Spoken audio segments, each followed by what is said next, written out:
Hi hello नमस्कार, welcome to geography. मेरा नाम सिद्धार्थ और आप और मैं मिलकर के मानव भूगोल को पढ़ रहे हैं। मानव भूगोल में हम लोगों ने जनजाति नाम के विषय को शुरू किया है, जिसके 2 मैंने बना लिए हैं।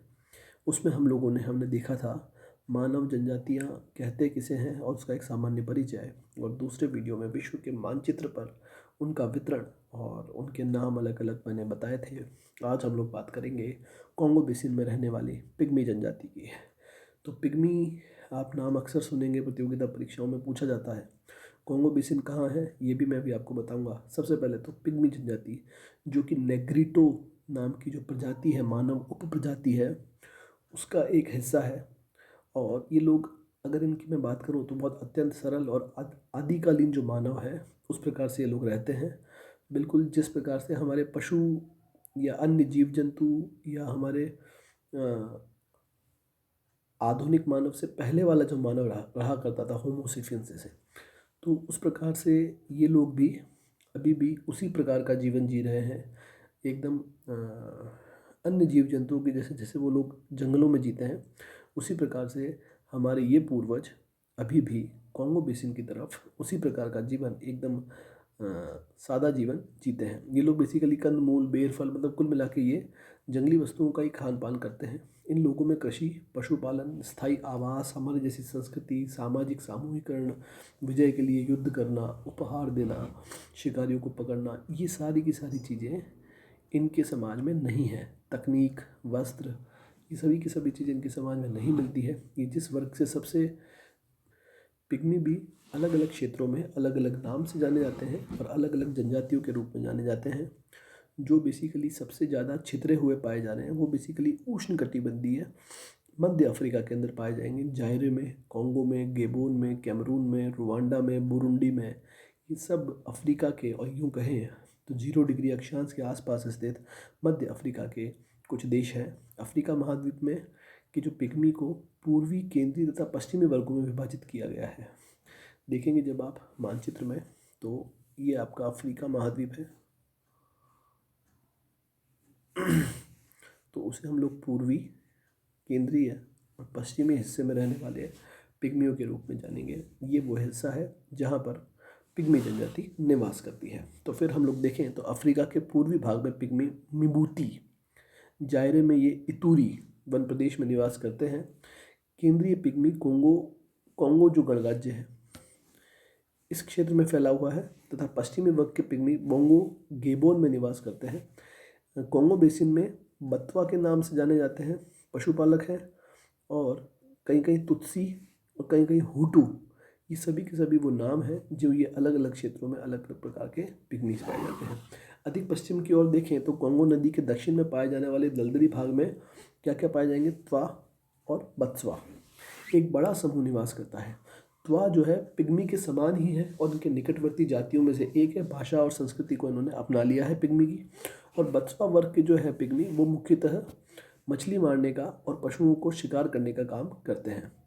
अब देखिएगा, कोंगो नदी के उत्तर में उबांगो नदी के वन प्रदेश में देखिएगा बाबिंगा, देखिए बाबिंगा जाति निवास करती है, जो सांस्कृतिक दृष्टि से पिग्मी जाति के अधिक निकट है। और त्वा बथवा जातियाँ आज भी मुख्य रूप से खानाबदोश, आखेटक और खाद्य संग्राहक हैं।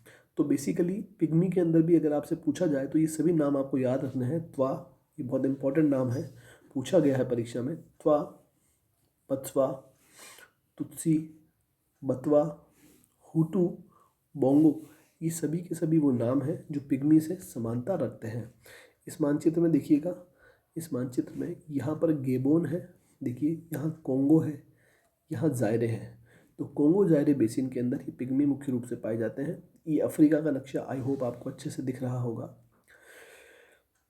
इस अफ्रीका के नक्शे में आप देखें तो लगभग 0 डिग्री ये इस तरफ से निकलती है, ठीक है, एकदम सही है, यहीं से निकलती है। और जब हम इस नक्शे को और बड़ा करके देखें तो यहाँ पर आप देखेंगे एक देश है गेबोन, गेबोन के पास में एक देश है कॉन्गो रिपब्लिक, और एक है डेमोक्रेटिक रिपब्लिक ऑफ कॉन्गो, मतलब जायरे। यहाँ पिग्मी ज़्यादातर पाए जाते हैं, युगांडा में भी पाए जाते हैं, कुछ रवांडा बुरुंडी में भी पाए जाते हैं। बेसिकली पिग्मियों के पाए जाने का मुख्य क्षेत्र यही वाला क्षेत्र है। अब अगर आप देखें तो ये क्षेत्र अफ्रीका के अंदर इस जगह पर है जहाँ से 0 डिग्री अक्षांश गुजरता है। क्लियर है। अगर हम लोग आगे चल के बात करते हैं पिग्मियों के, तो सबसे पहले तो अगर हम उनके शारीरिक गठन की बात करते हैं तो इनका कद छोटा होता है। सामान्यतः इनकी ऊंचाई 52 इंच के आसपास या 1.33 मीटर के आसपास हो जाती है और कहीं कहीं पर 1.49 मीटर भी होती है। पुरुषों की जो औसत ऊंचाई है वो लगभग 57 इंच और स्त्रियों की औसत ऊंचाई 54 इंच होती है। इनकी चमड़ी का रंग पीलापन अथवा लालाई लिए हुए होता है, मतलब डार्क ब्राउन कलर का इनका चमड़ी का रंग होता है। जबड़े जो होंगे, ये जॉ लाइन जो होती है थोड़ी बाहर की तरफ निकली हुई होगी और नथुने चौड़े होंगे नाक के, और नाक चपटी होगी, आंखें बड़ी होगी, काले लच्छेदार ऊनी बाल होंगे।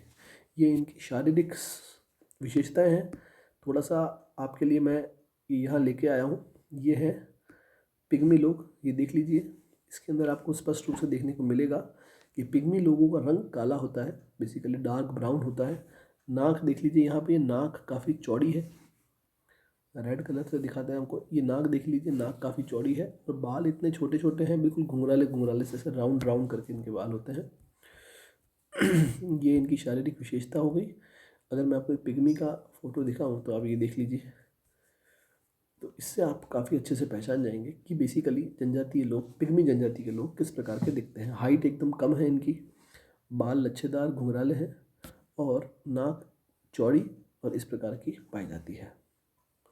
बेसिकली पिग्मी लोगों का जो मुख्य काम है वो है कृषि, थोड़ा बहुत, बिल्कुल थोड़ा बहुत, वो भी नहीं होता है वैसे। सामान्य रूप से अगर पूछा जाए तो क्या ये एग्रीकल्चर में लगे हुए हैं, तो आपको यही लिखना है कि वो नहीं लगे हुए हैं। बेसिकली पशु पकड़ना, पशुओं का शिकार करना, वनों से खाद्य सामग्री एकत्र करना और अपने पड़ोसी कृषकों के साथ सहजीवी संबंध स्थापित करना। बेसिकली ये जो लोग हैं ये छोटे शिकार करते हैं, कोई बहुत बड़े बड़े शिकार नहीं करते हैं। जंगली कंद मूल फल कीड़े मकोड़े ये सब एकत्रित करते हैं और जो इनके पड़ोसी निग्रो लोग हैं उनसे ये कृषि उत्पाद प्राप्त करने के लिए व्यापार भी करते हैं, कुछ सामान देना कुछ सामान लेना, बार्टर सिस्टम। बेसिकली पिग्मी जनजाति के लोगों की जो झोपड़ियाँ हैं वो समूह में झोपड़ियाँ बनाते हैं और झोपड़ियाँ, इनकी झोपड़ी जो होती है वो लगभग 4 फीट ऊंची और 10 फीट लंबी होती है और लगभग 10 फीट ही चौड़ी होती है, 10 बाय 10 चौड़ी और 4 फीट उसकी हाइट होती है। तो इस प्रकार की इनकी झोपड़ी पाई जाती है। तो ये इनकी झोपड़ी इस प्रकार की है, कच्ची झोपड़ियाँ हैं और इसी में ये लोग निवास करते हैं। ये देख लीजिए, ये पिग्मी जनजाति जो लोग हैं ये उनका घर हो गया, ये उनका आवास हो गया और ये बेसिकली ग्रुप में ही रहते हैं और ग्रुप में ही इनके आवास बनते हैं। तो फिर अगर हम लोग बात करें तो इनका निवास क्षेत्र कहाँ है, तो कॉन्गो बेसिन, जहाँ मैंने बताया अभी, कॉन्गो बेसिन के विस्तार में विषुवत रेखा के दोनों ओर अतः अधिक ऊंचे भागों को छोड़कर जहाँ तापमान निरंतर ऊंचाई के अनुपात में कम होता जाता है, जलवायु वर्षभर उष्ण और आर्द्र रहती है।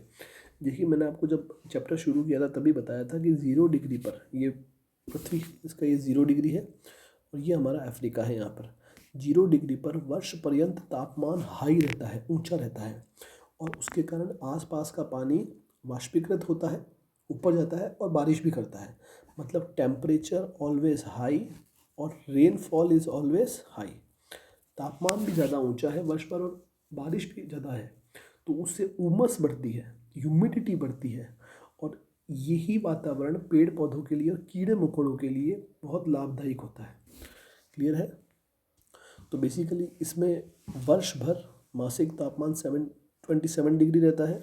संवहनी वर्षा होती है, कन्वेंशनल रेनफॉल होता है, मतलब तापमान ज़्यादा होगा, कन्वेंशन होगा, पानी भाप बन के ऊपर उठेगा फिर बारिश कर देगा। प्रदेश में वर्षा का वार्षिक औसत लगभग 250 सेंटीमीटर से अधिक होता है।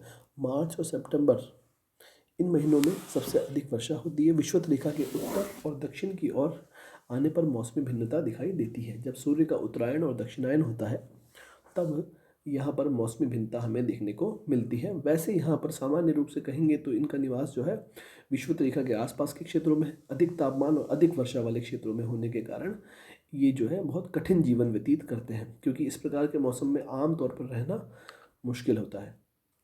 तो जैसा कि मैंने आपको बताया कि ये वो क्षेत्र हैं जहाँ ये लोग निवास कर रहे हैं। जहाँ उष्ण और आर्द्र जलवायु घने वनों के विकास के कारण सर्वाधिक उपयुक्त मानी जाती है। बेसिकली यहाँ पर विश्व के सबसे घने जंगल यहाँ पाए जाते हैं, जिन जंगलों में इनका निवास होता है। और वास्तव में कॉन्गो बेसिन की जो वन है विश्व की सर्वाधिक घने वनों में से एक। यहाँ के वनों में सदाबहार चौड़ी पत्ती वाले वृक्ष पाए जाते हैं। जहाँ पर भी वर्षा अधिक है और जहाँ पर भी टेम्परेचर वर्षा के साथ साथ ही अधिक है, पेड़ पौधों को बढ़ने के लिए क्या चाहिए? तापमान और पानी। तो दोनों की दोनों चीज़ें यहाँ बढ़ने के कारण वनों की ऊंचाई बहुत ज़्यादा होती है। यहाँ के वृक्षों की जो ऊंचाई है वो लगभग 50 मीटर मतलब लगभग 160 फीट तक पाई जाती है। और इन वृक्षों में ऊपर जाकर आपस में एक छतरी बना लेते हैं। बेसिकली इन वनों की एक खास बात ये होती है कि ये वृक्ष लंबे होते जाते हैं और ऊपर जाकर के इस प्रकार की छतरी बना लेते हैं। कोई और वृक्ष जाएगा उससे भी ऊपर जाएगा और इस प्रकार की छतरी बना लेगा, फिर एक और वृक्ष जाएगा और छतरी बना लेगा। बेसिकली नीचे की तरफ धूप और रोशनी बहुत कम पाई जाती है, क्योंकि ये वाला जो एरिया है वृक्ष का, जो ये ऊपर वाला एरिया है, ये इसे एक तरह का छाता बना लेता है। तो नीचे धूप और रोशनी ये यहाँ पर कम से कम आती है। ये यहाँ के वनों की एक विशेष बात है। बेसिकली यहाँ पे होता क्या है कि पेड़ पौधों में एक कंपटीशन सा लगा रहता है, क्योंकि जगह है असीम और पेड़ पौधों को बढ़ने के लिए तापमान चाहिए। वो तापमान की तलाश में ऊपर से ऊपर पेड़ पौधे बढ़ते रहते हैं और इस प्रकार के यहाँ के वन पाए जाते हैं। तो फिर अगर हम लोग बात करें तो अगर इनके भोजन की बात करते हैं तो भोजन के रूप में ये बेसिकली भोजन संग्राहक जनजाति है, आखेटक जनजाति है और छोटे छोटे समूहों में ग्रुप बना करके ये लोग निवास करते हैं। ये दोनों तरह के इलाकों में, निर्जन इलाकों में और जहाँ पर लोग रहते हैं वहाँ पर भी समान रूप से ये लोग यहाँ पर रहते हैं। और अगर हम लोग बात करें तो धनुष, विषभुजे बाण आदि इनके शिकार करने के उपकरण हैं। ज़्यादातर इनके भोजन की आपूर्ति वृक्षों से, काष्ठ से, फल फूल से और इन सब से और शिकार करके इनकी खास तौर से भोज्य आपूर्ति हो जाया करती है। और अगर मैं इसके बारे में और कुछ बताऊँ, हम लोग इनके वस्त्रों के विषय में चर्चा कर सकते हैं, उपकरणों के विषय में चर्चा कर सकते हैं, ये लोग क्या खाते हैं और किस प्रकार से खाते हैं। तो ये सब चीज़ें मैंने आपको बता दी है। उसी का यहाँ जो यहाँ लिखा है उसी का सार मैंने अभी आपके सामने बताया है।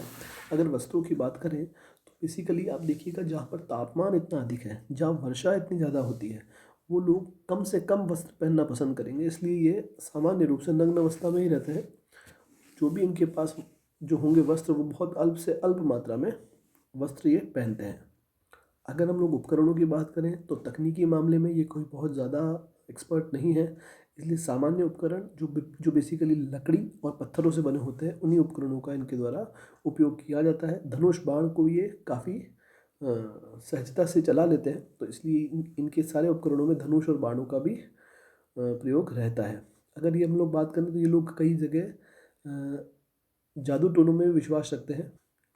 तो जैसा कि इसमें दिखाया गया है, ये जो दो लोग हैं ये पिग्मी जादूगर है, जिनका अपने समाज में एक विशेष महत्व होता है।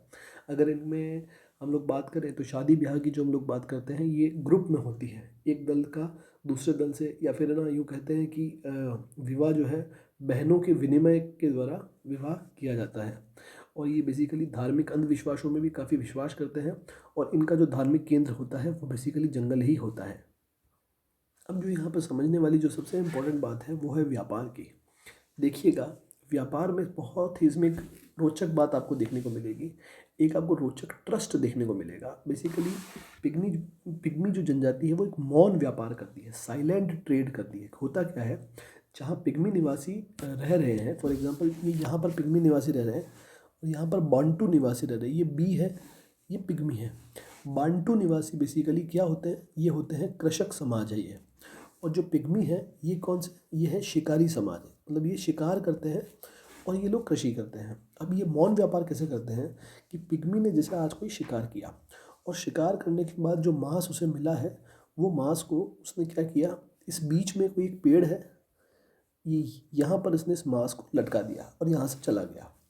फिर जब इसके जाने के बाद बांटू जो कृषक हैं वो यहाँ पे आएंगे और देखेंगे कि ठीक है, यहाँ पर 4-5 किलो मांस लटका हुआ है।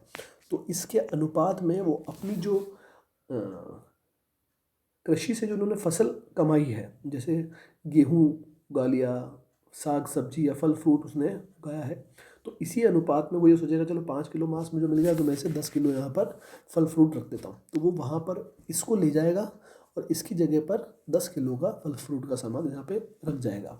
अगले दिन जब पिग्मी आएगा तो वो देखेगा कि अच्छा ठीक है, वो ले गया और ये लिया, तो वो उसे ले जाएंगे। इसे कहते हैं साइलेंट ट्रेड या मौन व्यापार। अब इसमें कई कई बार ऐसा होता है कि जो बांटू कृषक है ये थोड़े से समृद्ध हैं, तो पिग्मियों की कई बार यूँ कहें कि आर्थिक शोषण होने की संभावना रहती है। जैसे कि पिग्मी अगर 4 किलो मांस लेके आया और बदले में बंटू ने उसे सिर्फ 3 किलो ही कुछ दिया सामान, तो अब ये क्या करेगा, जब अगले दिन पिग्मी आएगा तो उसे वो अच्छा नहीं लगेगा कि ये तो मुझे कम सामान दिया इसने, तो वो अपना गुस्सा प्रकट करने के लिए वो सामान को लेके नहीं जाएगा, वहीं छोड़ के वापस चले जाएगा। जब बंटू आके देखेगा वहाँ पर तो उसको ये फील होगा कि नहीं नहीं, ये तो शायद उसको ठीक नहीं लगा, तब फिर वो उसकी मात्रा में वृद्धि कर देता है और फिर पिग्मी आके ले जाता है। तो इस प्रकार का जो ये ट्रेडिंग सिस्टम है ये बहुत ही अनोखा व्यापार है, और ये हमसे कई बार परीक्षाओं में भी पूछ लेते हैं, और हमें जानकारी भी होनी चाहिए इस तरह के व्यापार की, क्योंकि आज जब हम लोग व्यापार करते हैं तो हमें अनेक अनेक फॉर्मेलिटीज़ पे साइन करने पड़ते हैं, सिग्नेचर करने पड़ते हैं, बहुत अविश्वास का माहौल रहता है। परंतु पिग्मी और बांटू ये जो आपस में व्यापार करेंगे दोनों की दोनों जनजाति, बहुत ही ट्रस्टवर्दी इनका ट्रेड होता है। अब अगर हम लोग बात करें तो पिग्मी जनजातियों के अंदर जन्म दर में बहुत ज़्यादा वृद्धि रहती है, और मृत्यु दर में भी उसी अनुपात में वृद्धि रहती है। जन्म दर में वृद्धि इसलिए होती है क्योंकि ये लोग पॉपुलेशन कंट्रोल पर विश्वास नहीं करते हैं। जब मृत्यु दर में वृद्धि इसलिए होती है क्योंकि महामारी और अन्य छोटी छोटी बीमारियों के कारण भी ये लोग मृत्यु के ग्रास बन जाते हैं। तो जब मैंने आपको थॉमसन एंड नोटेस्टिन का जनसंख्या संक्रमण सिद्धांत पढ़ाया था, वहाँ की जो प्रथम अवस्था थी ये बेसिकली वही अवस्था है जिसमें पिग्मी जनजाति निवास करती है। तो ये था पिग्मी जनजाति। संक्षेप में कहें तो बहुत सहज जीवन है। उष्णकटिबंधीय वर्षा वनों में ये लोग निवास करते हैं, जहाँ पे कॉन्गो, गेबोन, जायरे और ये सारे के सारे कंट्रीज़ हैं, युगांडा और ये सब।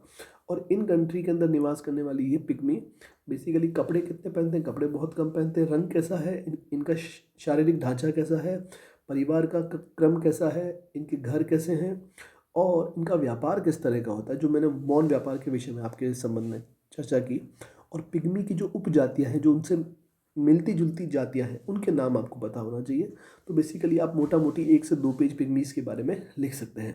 तो ये थी पिग्मी जनजाति। मिलेंगे नेक्स्ट वीडियो में किसी अन्य जनजाति के साथ। Thank you very much.